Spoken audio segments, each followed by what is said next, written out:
Chairman of Cocoa Board and Chairman for this occasion, my brother, the Deputy Minister for Tourism, Arts and Culture, Mark Okreku-Manteh, the Deputy Chief Executive of Ghana Cocoa Board, Ray Ankra, our friends from the Ghana Tourism Authority, distinguished guests, ladies and gentlemen, good afternoon. When I got the invitation to join you for the launch of the Cocoa Week celebration for the third year in a row, I was wondering whether it's a deliberate effort by the organizers to make me a permanent associate of this celebration, or it was just serendipity.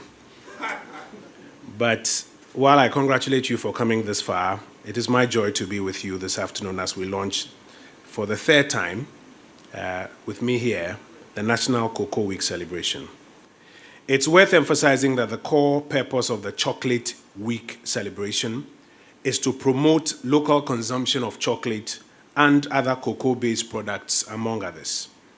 And let me use this opportunity to celebrate all the stakeholders in the cocoa value chain for their respective roles in working to build a robust cocoa economy. Let's give them a big round of applause for the work they've done over the years.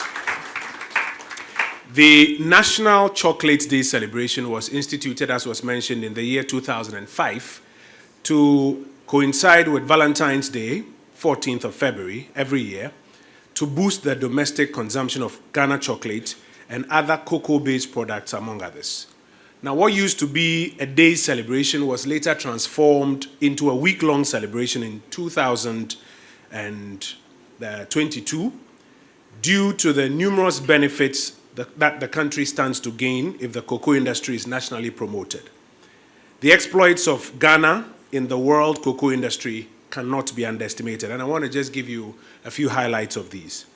For those of you who are familiar with this story, Ghana's cocoa cultivation has gone through various stages over the years. After its initial introduction, 1895, by Tete Kwashi from what we grew to know as Fernando Po, which I'm told today is called Bioko in Equatorial Guinea, it was first exported at the end of the 19th century from Ghana. Ghana later became a leading producer of cocoa and has since alternated that position with Ivory Coast. On the average, we are producing about 700 metric tons of cocoa per year since 2012. And it's estimated that the contribution of cocoa to Ghana's GDP will rise to about $4.1 billion by 2025. Cocoa is the third largest foreign exchange earner for the country after gold and crude oil. And revenues from the industry have been on the upward trajectory since 2019. Specifically in 2019, we earned about 2.2 billion, 2.3 billion in 2020, 2.8 billion in 2021, and we're hoping to grow some more. So you agree with me that the cocoa industry is playing a significant role in stabilizing the local currency, among many other things. Now, the cocoa industry is one of the leading industries that absorbs a significant number of Ghana's labor force. The farming alone is employing over 800,000 workers directly. Other related services such as extension services, retailing, seed providers, input providers, quality assurance, shipping, haulage and transport, among others, also employ large numbers. It's estimated that cocoa production covers an arable land area of over 1.2 million hectares spread across 64 cocoa districts in our country. Now, due to the importance of the commodity to the individual, various communities like where I come from, and the country at large, successive governments have taken a number of initiatives to help regulate and better manage the industry. In recent years, these have included initiatives such as the National Cocoa Rehabilitation Program, the Hand Pollination Program, the pruning exercises, cocoa disease and pest programs, among others. On growing domestic consumption, the country's per capita consumption of cocoa has seen a jump from just about half of a kilogram in 2017 to 1 kilogram as at now. Now, processing feed is currently hovering around 43% of the produced beans, following the continued support that government has been extending to processors, chocolatiers, as well as other ancillary service providers.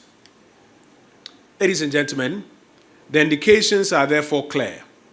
that we have made progress in the industry from the very beginning. But we can do a lot more. While continuing with the efforts to boost domestic production of cocoa, we must take advantage of this year's celebration to step up the efforts to increase processing of cocoa locally. And here we'll nominate a few ideas which we believe Cocoa Board should take on violently, because you have a lot of people who support your cause and who will join hands with you as you advocate more for this. One of the ways to do this is to start by guaranteeing light crop for the local producers so that they do not have to buy the main crop for domestic processing. Because as we know, the main crop is comparatively more expensive. And if we are really serious about boosting local production, then we must move quickly to ensure that the local processors are able to fully meet their bean needs from the light crop and don't have to compete with those who are buying the main crop. And there are a lot of people who will support you if you go that way, both in and out of government. We must secondly use policy instruments to ensure that financing support is also provided to the domestic processors. It doesn't necessarily mean government should give money, but the financial sector should be incentivized to provide financing for the domestic processors, using the cocoa beans themselves as security and escrowing into the account of off-takers. The challenge of financing domestic processors will be lightened via this channel if we take it more seriously.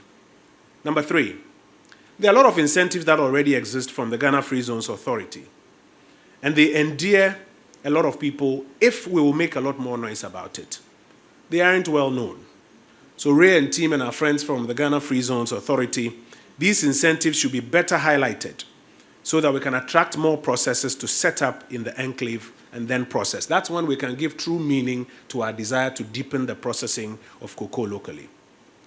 On the matter of stimulating domestic consumption of cocoa products, we need to promote more chocolatiers to join the value chain, because the more domestic chocolatiers and nuanced products that are on the local market, the better our chances of deepening the local taste and demand. The red carpet of incentives, as we'll give any foreign investor, should be made available to the local chocolatiers as well. And that's the only way you're going to get a lot more people going in there. Specifically, for example, this about 35% tax on cocoa butter and cocoa liquor, which is the raw material for the chocolatiers, must be reconsidered, because it will make it less expensive to finance their operations. And it will also make the final products more affordable onto the market. And it's something you will get a lot of support for if you push aggressively in that area. Finally, we should support initiatives across Africa to stimulate consumption, starting with our school children. The sectors of our economy that are making super profits can be encouraged to finance such initiatives, which will serve as an investment for the growth of a future market in Africa for cocoa products. Chairman, my hope is that some of these initiatives, when implemented, will be instrumental in giving true impetus to the rhetoric of boosting the cocoa industry in Ghana, which we've been up to for a while now. While we encourage the participation of all collaborating agencies and the general public in this week-long activity, we want to encourage that we take advantage of this celebration to make the next major jump in the cocoa industry by significantly boosting domestic processing and domestic consumption. And on this note, I declare the 2023 National Chocolate Week celebration duly launched. The theme remains, eat chocolate, stay healthy, and grow Ghana.